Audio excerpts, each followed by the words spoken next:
এই যে প্রশাসন তো শুধু এই অপরাধ চক্রের একটা পিরামিডের উপরে বসে আছে।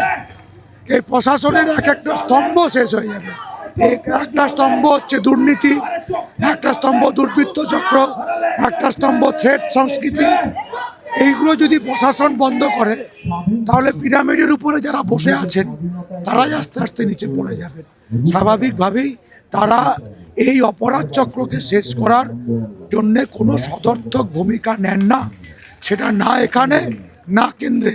কারণ এই দুটো সরকারেরই সরকারি স্বাস্থ্য, সরকারি শিক্ষা, শ্রমজীবীদের অধিকার, মহিলাদের মর্যাদা সম্মান অধিকার, এই প্রশ্নে দুটো সরকারেরই চিন্তাভাবনা সমান সমান।